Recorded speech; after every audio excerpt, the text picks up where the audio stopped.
Hari Om. Let's do prayer first. Om Sahana Bhavatu Sahanau Bhunaktu Saha Viryam Karavavahai Tejasvinavadhitamastu Mavit Vishavahai. Om Shanti Shanti Shanti. Guru Stotram. Chinmayam Vyapiyat Sarvam Trailokyam Sacharacharam Tatpadam Darsitam Yena Tasmai Sri Gurave Namaha. Sri Gurubhyo Namaha. Hari Om. We are doing a series of talks on the introduction to Vedanta, where we'll start with the basic fundamentals and then proceed to more advanced concepts. And Vedanta has two meanings. Veda or Apaurusheyam scriptures, and end part of the Vedas where the Jnana Kanda is there, or the Upanishads, and they are called Vedanta, where all the highest philosophical discussions are there, where between the teacher and the taught are being discussed and that's presented. Vedanta also means, Veda means knowledge, Anta means end. So this also is ultimate knowledge, where the highest philosophical questions are answered. What's the purpose of life? And this is the highest knowledge, because any other knowledge only relative knowledge, whereas this knowledge is the most fundamental knowledge. In fact, in the scriptures, a student goes to a teacher, says, "Sir, please teach me that knowledge by which I will know everything. Kasminno bhagavo vijñāte sarvamidam vijñātam bhavati," knowing which I know everything. Whereas in the other kind of knowledge, if we know something, whatever we know, our ignorance also grows, because the more we know that there are a lot more things to know. And that is true with all objective knowledge. Therefore, as the knowledge is gaining, the amount of ignorance is also increasing rapidly, because we are becoming a specialization of smaller and smaller and smaller. So therefore, all objective knowledge in fact makes me limited. And that's why people become humble when they know. Whereas Vedanta knowledge is that knowledge, it says, knowing which I will know everything. Eka vijñānena sarva vijñānam bhavati. Knowing one thing, I will know everything. And that is why it's called the highest knowledge. Why exactly we need to know that? What's the purpose of life and so on? We will analyze it slowly. But here we'll start from the beginning with the idea of why, with a rational mind in place, and trying to question everything until we are clear about ourselves and the purpose. If we look around, examine our own lives, we know we are born. But examine closely, we have not really any choice in this. We are born on such and such a date, and no one has asked us before, should we be born or not. It seems to be as though we are pushed into this world. And whatever, one day we are going to die. We cannot live here eternally, because whatever has a beginning must have an end. And therefore, everyone that has a date of birth is ending with a date of death, one day or the other, by some means or the other. And at this span, where from the birth to the death, or from the womb to the tomb, we are gaining the experience of life and questioning ourselves, why am I here? What does this life means? Why am I suffering in this world? Looks like the whole world is against me. And I had to yoke out a struggle of every living being. The question is, what exactly life means? Where did I come from? Is there a life before? And is there a life after?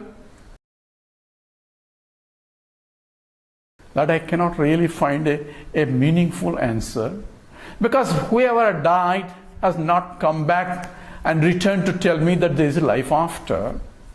And we don't remember anything before, if there was a life before.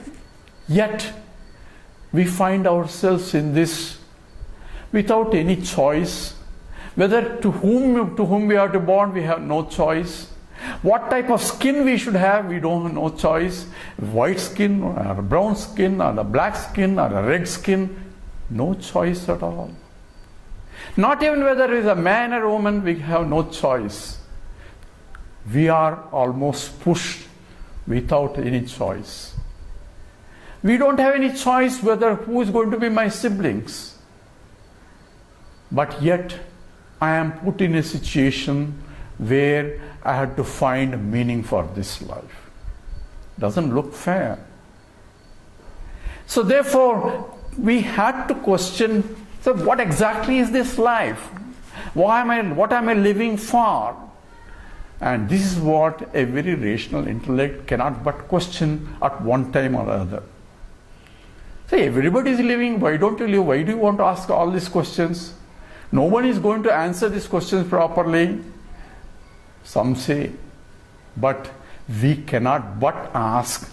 A person who is a rational intellect cannot but ask these questions. Only few people ask these questions. Only one person asks, why does the apple fall down? Of course, apples were fallen down before also. Says, why don't you eat the apple, enjoy yourself? Why do you want to know all these silly questions? Why does the apple has to fall down? Some may say. So, but I want to know why. So, inquisitiveness to why and find out what is the cause for this effect. So, the cause-effect relationship I need to know. The causation hunting seems to be an instinctive driven for a human being. Why am I here? Why? What is the life means? Only few people ask. For them only Vedanta provides a meaning. If I'm not interested to know why, says keep living until this question rises. So this introduction of Vedanta is to those people who have an inquisitive to know what exactly the meaning of life, why I'm here, and where am I going, why there is a disparities in this life. Some are born rich, some are with a silver spoon, some are with a golden spoon, some are with a wooden spoon, some no spoon at all. Doesn't seem to be any fair. Is this life has a meaning at all? And is there a life after? Is there a heaven and hell? All these questions people ask. Science cannot answer these questions because science is only based on perceptual data, and I don't see anybody coming back after death. I have not seen any person who is come say, I was in this life, now I am in this life. There is no proof for it. And science based on objective data analysis cannot provide me an answer to these questions. Then how do I know? Is life a random process? Suddenly some random life is originating? Some X and Y chromosomes meeting and some randomly forming a life? Is that all life? Some say it is just a random.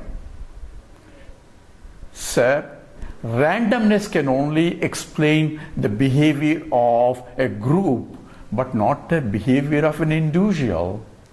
Where it is a deterministic system where says when I do something, I am seeing the effect of it right away.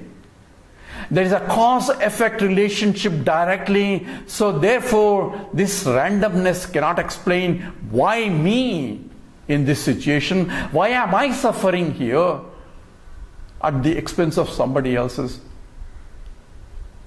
These questions cannot but leave us until we find the right answers. Who am I? What is this world? Why am I born in this particular situation? What's my relationship with me and the world? Is this world a creation? Is there a creator? Why did he create? Why did He create me without asking my permission? Why did He put me in this situation? If there is a creator, you call a God, where is He now? I want to settle accounts with Him.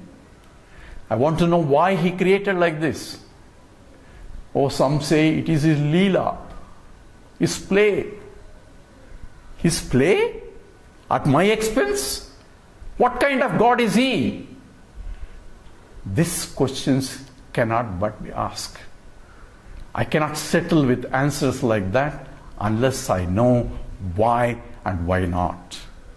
If there is a creator, I want to know where He is. Why did He create? What is the purpose of this creation? Is this really a creation at all? Or some accidents happening, as the science say, like a big bang occurring and suddenly there is a creation? Is that what it is? I need to know.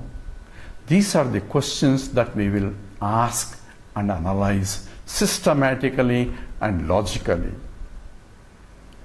And question that we say is, what exactly is the purpose of life itself?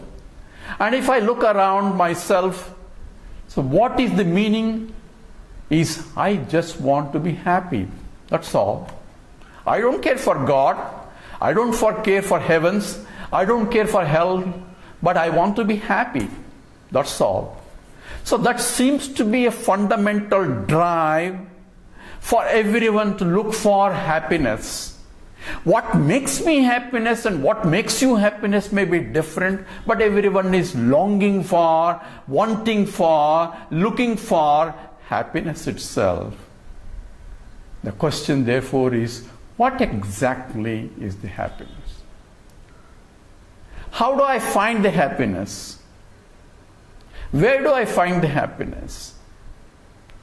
And this struggle to find the happiness seems to be driving from one life to other, from birth to death. So every pursuit in my life, whatever I am doing or want to do, is because by doing it, I am going to be happy. So what I am searching for, not God, not heavens, I am searching for happiness. That seems to be the life, a fundamental force for the life itself. Looking for happiness. Now let's ask the question, are we happy with whatever we have? So the one who does not have, he say, I'm going to be happy if I have this or if I have that. So wanting for this and wanting for that seems to be a driving force to know that that makes me happy.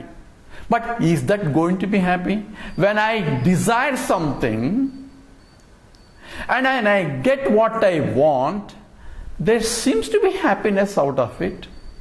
But still, it left me an inadequate person, because there is still longing and wanting to become happy more.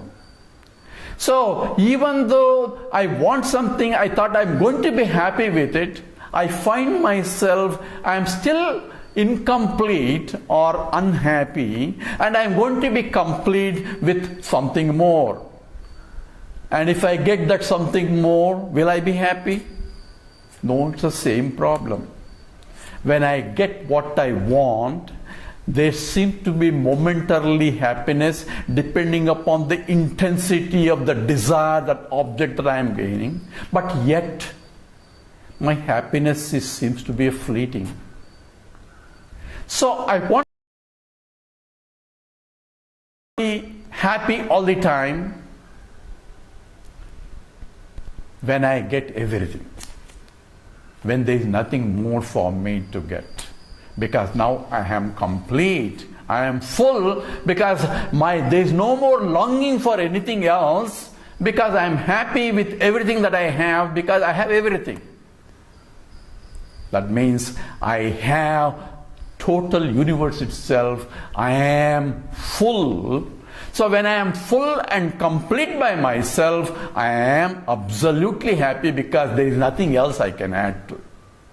Therefore, there is no more longing mind, there is no more wanting mind, there is no more desiring mind, because everything that I desired for is already I have. So, extreme happiness comes only, the unlimited, inadequate happiness comes only when I am fully adequate with everything in the whole universe. And that's what in the Taittiriya Upanishad says, the Gandharvananda, each one is 100 times because he has more than what you have. And the one who has the highest is the one who is the happiest. So it looks like if I'm going to become full by adding things, then I'll be happy. So life's struggle seems to be gaining this, gaining that, so that I can become fuller and fuller, so that one day I become completely full. But this seems to be a struggle. I can never become complete full. Full means infinite. There is no more addition that can be. So I can reach the infiniteness by what? By adding finite things? That's illogical. Finite plus finiteness, however much you add is only finite. Finite plus is only finite. I can never become infinite by adding finite things. So the whole struggle seems to be meaningless because I'm trying to gain something. If I gain something, I will not reach the infinite. But struggle to become infinite seems to be an intrinsic desire in me. I cannot gain what I want. At the same time, I cannot stop desiring. This seems to be a life fundamental problem that I'm facing right now. So how do we solve the problem? As the Vedanta says, you are trying to solve a problem where there is no really a problem. What? Yes, because you are already full by yourself. How can that be? This we are going to analyze more in the next talk. With this, we'll stop. Hari Om.